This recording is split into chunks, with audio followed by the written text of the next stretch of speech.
did archery in Bankery, right? And there was the guy that taught the archery, his name was Sid Strachan, right? Okay. He was one of the first guys to like cross the bridge with the Dinnie stones with a special harness, right?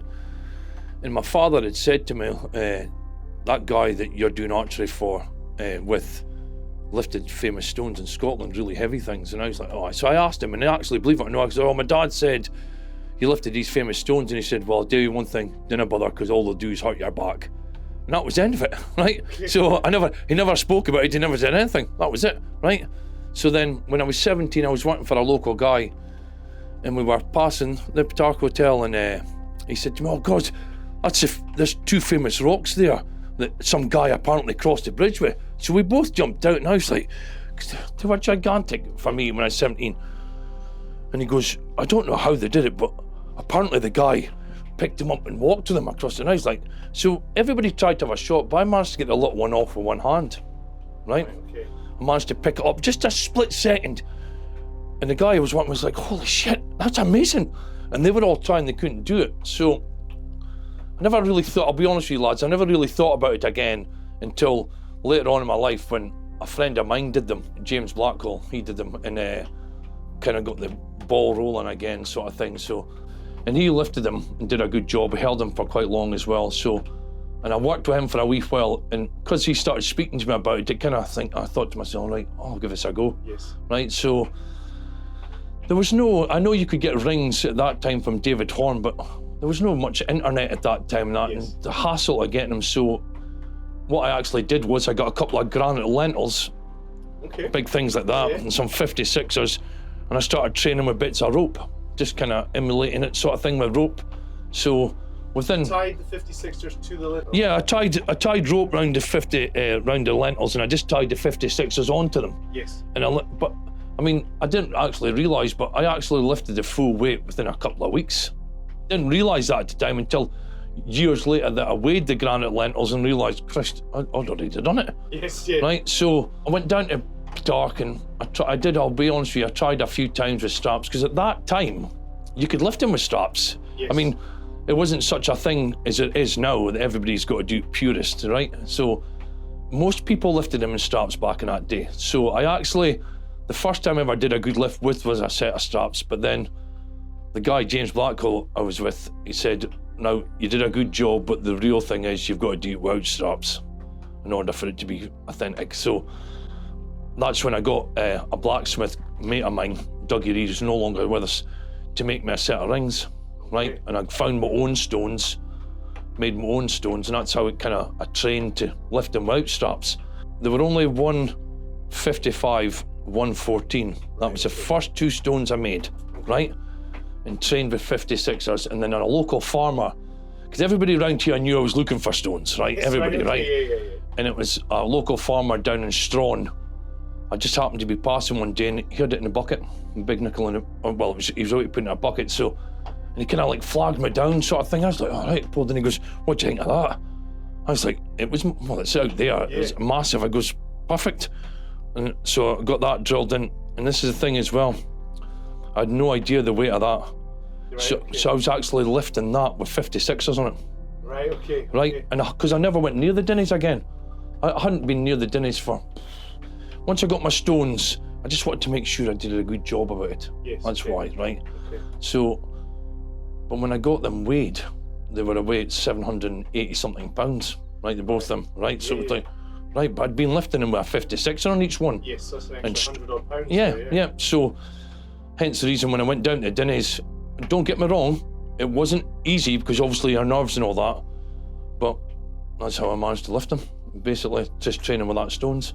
Because I did want a set of rings, but I didn't even know about the pins to be. I mean, I know Yes. David Horn had them, but I'd never seen a picture of them or anything Yes. like that. I just got told about them. So the nickel stones as they are now today, Yeah. where did they come from? Well, the nickel stones, as today, one of them was actually dug out of a garden, right? Okay. Can't remember exactly where the garden was. It's a smaller one, but the big one was dug out of my property Okay. here. Okay. But I had them here, and I was just going to use them as lifting stones because I liked the shapes of them, right? Yes, okay. But I just got it in my head that I was going to walk the bridge with the Dinnie stones. Had it in my head. Okay. I dreamt about it. Had these recurring dreams about me doing it. Right, okay, I yes. was so obsessed with it. So I thought, right, I don't know. I just looked at them both, thought, well, kind of like the sizes of them and stuff like that. Yes, So I yes. drilled into them. And the reason why I used them 2 stones is because they were a lot lighter, but I thought I can just add weights to them. Yes. And I just wanted that whole progression of walking with actual real stones rather than just plates and So stuff. they were the first walking stones that you created to Yeah. walk with and train with, Yeah. walking Yeah, specifically. specifically for walking, yeah. When did the Nicol stones almost become their own thing? Do you know what I mean? When did they become like, step out and become like a new test of strength in Scotland? Well, I think, well, I know. It's the IHGF, right? Okay. The guy that ran it, Charlie, down at Blairgowrie, Okay. actually contacted me and said, look, Brett, you know that pair of stones you walked with for training for the Dinnies? Would you be interested in them getting used in the IHGF as a walking event? So I was like, yeah, we'll use them. And he goes, what would we call them? And I goes, I don't know. But it was actually him that said it. He goes, I think we should just call them the Nicol Walking Stones. And that's when the legend was And born. that's when it was born, right? And I goes, okay, Charlie, that sounds like a great idea. And then, I mean, we took them down there, and it was a great event. It was a great crowd pleaser. There's no Yes. doubt about that. People were intrigued by it. I actually don't think there was much footage of the first year because, okay. I'll be honest with you, Yeah. it's a bit like me lifting the Dinnie stones, right? Yes. A lot of people say, have you got every foot lift? You must have hundreds of lift. I don't, because at the time when I was lifting the Dinnie stones all the time, I mean, it was your little Nautica cameras, your little Sony Ericsson, so you weren't so interested in the whole world loving you, Yes. right? You were just happy enough doing it in front of your mates or doing it in front of people at the hotel and stuff, so there wasn't, the first couple of years, there wasn't much lifting photographs of me. Well, the next step was I got my missus got the first phone call from Colin Bryce. And she was like, she didn't have a clue. She was like, all right, okay. She had no clue about it, right? But then Colin phoned me and said that Charlie, because Charlie went to school with Colin, had suggested that to use the Nicol Walking Stones in a Giants Live, right? So I was a bit like, oh, all right, okay, amazing. But I personally didn't think they were going to be heavy enough. I was like, God, the world's strongest men, they'll run away with these things. But little did we know they didn't, you know, obviously because they never trained with real stones and stuff. So Colin invited me down to the Adderton Castle. Is it Adderton? Adderton, is it? I think so, Adderton High, for a Giants Live down there. And that's how they started going on Giants Live. I think what makes them challenging is, right, I mean, there's other stones out there that people go further with that are heavier, right? I just think it's the shapes and the length of them and the little wee bits that are on the stones. It doesn't enable you to take massive strides, right? Okay. It just doesn't, right? I mean, you can take big strides if you can control them, but there's very few people on the planet can, right? Okay. And I mean, it's a selected few.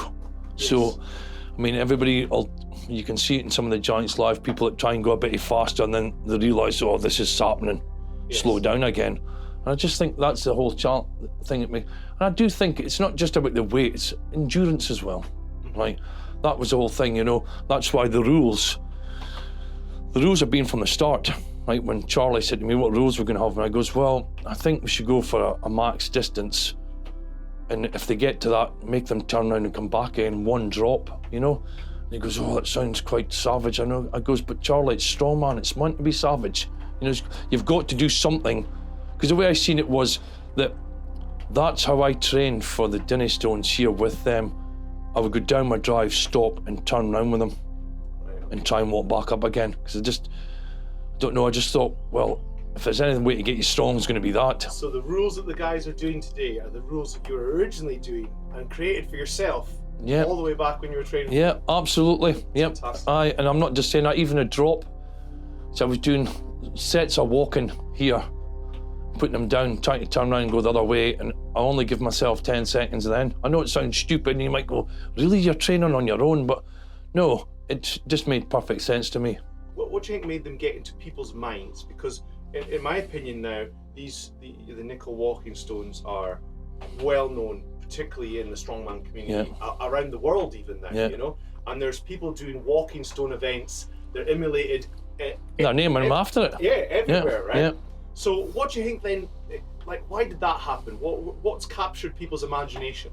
Because it's doable for most people to get a few feet for them, right? Yes, That's what I think, personally myself, because, I mean, the Dinnie Stones is amazing, but there's only a selected few who's ever going to do a few steps of them. Yes. I think the whole thing about the Nicol stones is that from a semi-strong guy to a really strong guy, that it's doable to do a few feet with them. Yes. And I think that's what the appeal is, right? That you could get a set of these pins, load them up to nickel weight, and most strong guys, even down to like 80 kilos, will pick their weight up and walk. So it's a more of a conversation, you know what I mean? Yes. In it, you know, it's a, don't get me wrong, Dinny's unbelievable, but this is a lot more doable, and you can come here and have a shot.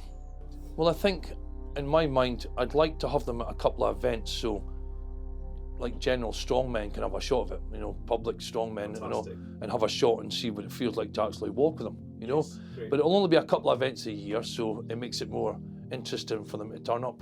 So this is the first set Right, okay. of your handles, Brett. Okay, amazing, Peter. Wow. Oh, just spot on, is it? Look at that. Oh, man. That's just amazing, isn't it? Look at that. How good is that? Look at that, that's just spot on, is it? That is just amazing, isn't it? Well, yeah, that's what we're trying to work to get right. Yep, you have to get that right, that's the thing. Your opinions, how do the shape and feel of the handles to you? Well, if you were to close your eyes, there'd be no difference, right? There's no doubt about that. Okay, obviously, they're new, so they're smoother in your hands, but with a bit of rust, there'd be no difference whatsoever. They're just absolutely spot on. The main goal of this was the size of the rings in your hand and the heights and the pickups, because that's all important. The pain threshold's one thing a lot of people have to get over. Oh, some people will never get used to it. But like I say, there's ways of, like, you put the plates on, but